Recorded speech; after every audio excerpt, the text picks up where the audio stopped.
Santos ngaos lanjut meser eskulkul. Seperti biasa pamita busa kieu mah iro bade ngajar. Alhamdulillahnya teman-teman cuaca ayeuna mah tuh menisala leger pokona mah jiga anu karak gajihan teh ya. Dongkap ka majelis teh teu acan aya sasaha soalna iro sengaja dongkapna awalan teman-teman kieu.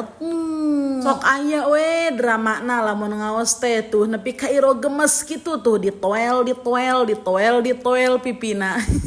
Soalna awalna alimeun hafalan tapi ku iroh teh dirayu heula jadi daekeun ujung-ujung nama teman-teman biasa pan ari murang kalih mah kudu dirayu heula. Tah lamun hiji deui ieu nembe dongkap teman-teman namina Dede Iki. Ari rengse ngaos manulisna aya nu sarean aya sabari nulis, aya nu sabari calik aya sabari nulis. Aya oge anu sabari ribut aya, pokona mah sagala rupa aya lamun tos sareng murang kalih mah. Tapi keun bae nya teman-teman keur masakna eta teh murang kalih teh engke lamun misalkeun tos remaja mah da moal mungkin kekituan teh ribut-ribut di majelis. Ari alit mah memang hobina kancolahnya teman-teman tong si alit urang oge anu ageng sok kancolah mah keukeuh we resep.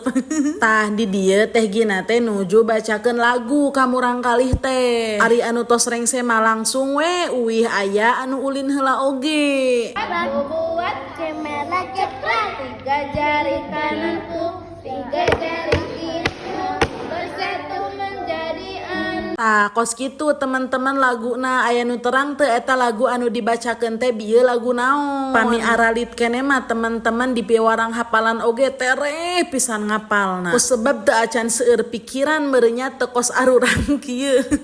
Ari tos ageng mah pikiranna hayang itu, hayang ieu, hayang ka ditu, hayang ka dieu aya nu dipikiran teh. Karena ngaosna tos sarengse langsung we sadayana teh araruih. Tah ti dieu aya anu tos rengse ngaos teh sameme uihna langsung meser eskulkul. kukul Bu Eloh enak. Tiba-tiba pisan teman-teman coba nyarios kos gitu kumaha teh hayang seurina coba iro langsung bieu teh meni kuat seuri ngadanguna. Karena ngaosna tos rengse anu meser eskulkulna oge tos rengse tosnya sakieu heula dadah.